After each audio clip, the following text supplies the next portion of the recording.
This Audacity tutorial will cover launching Audacity for the first time, importing previously recorded audio into an Audacity session, and recording your performance in Audacity, as well as how to export your performance so that you can email it to me in the end, and of course, how to save your Audacity session. So, assuming you've installed Audacity correctly, you should be able to go down to the Windows Start icon, click it, and then scroll through your list of applications and the A's and see the Audacity app and single click it. And there's a blank session ready to go. Let me draw your attention to a few things. These 4 boxes will differ on your setup because every Windows machine has a different audio card, and you may be using different type of microphone or external mic or the built-in mic, or if you have an interface, you're using that. And I will help you individually with that when we get there, getting those settings correct. But the rest of this is pretty straightforward. This is the transport. Here's the play button, the stop button, the pause button, which I also refer to as the pause continue button. I'll explain why in a minute. And of course, record. I don't find these particularly helpful. They're skip to start, skip to end. For my applications, that is never useful. Anyways, and then here is the recording volume for your microphone. This is the playback volume for the entire session. I just leave it where it's set at 1. And then this here is where you will monitor your levels that you are inputting from your microphone. And by default, it's always off. You have to click it.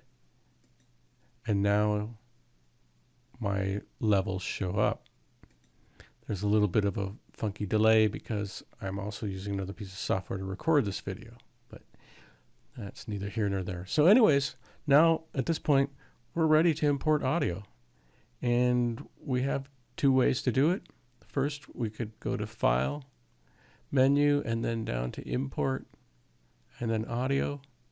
There's key commands if you want to learn them. Have at it. I've got this MP3 on my desktop, and so I would just either double click it or select it and hit Open.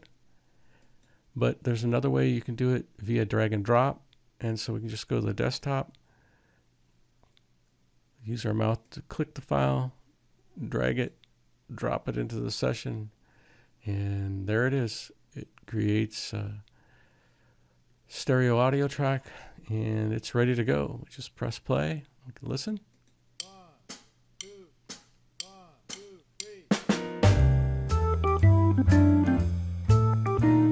3. Notice I just pressed stop, and it's gone back to the beginning.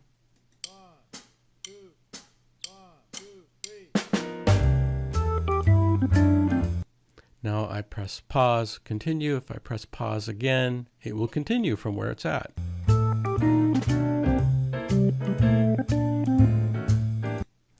Okay, so that's it. That's all there is to importing audio.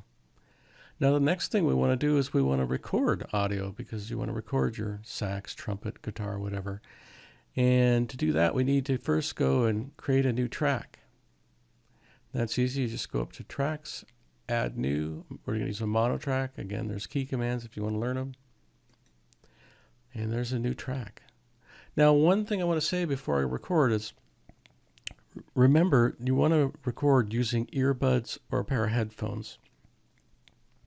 If you record and you play the music back through your computer speakers or an external pair of speakers you have, then that plus what we're about to record here will get added together when you export it. Actually, it'll get added first in the track, and so we don't want that. We want your track to be just your instrument. So headphones, please, earbuds. All right, so now I'm ready to record, and what I'm going to do for this example, I'm just going to clap 2 and 4 for 4 measures, and I can, to get into record, I can either just click this, record button, or I can press R on the keyboard. But remember, right now I'm not hearing myself. There's no meters, so I got to get my level meters going so I can monitor myself. And here we go. 1, 2, 1, 2, 3.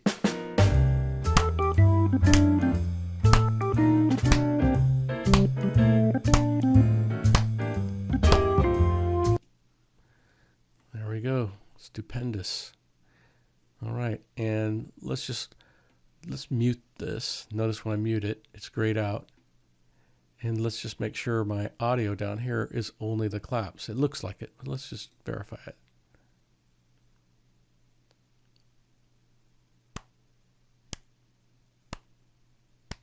Great.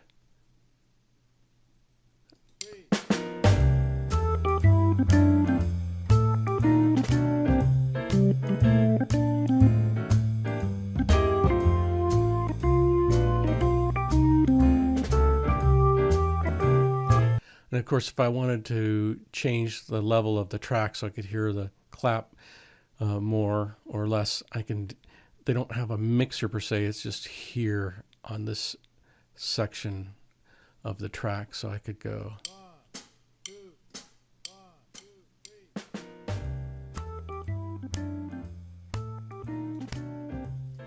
3. So that's a possibility for you. Anyways, so you would do your whole track. If you want to do several tracks until you get a best one you can, and then you're ready to export. And when we export the audio, I only want this new audio that we created. I don't want this. So before exporting, you want to mute this. And again, when you mute it, you can always tell because it gets grayed out. And now we're ready to export, and it's very simple. We just go up to File, Export. We're going to export MP3s. And, you know, give it a name that means something to you. I'm going to call this claps, so I know that this version has claps in it. MP3 is already chosen. For the quality, just choose this 320 kilobits per second. Leave everything else as it is. Hit save. And there it is. And so if we open it up in Windows Media Player, we should only hear claps.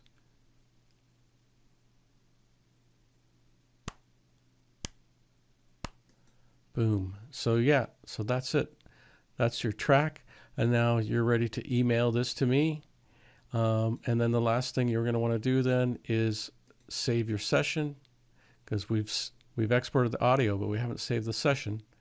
And we'll go to Save Project as, and give it a name that's meaningful. So I would call this, I would just append, again, claps to the end of the name. So remember the session and hit save. And that's it. That's the basics of what we really need to know for doing our project in Audacity.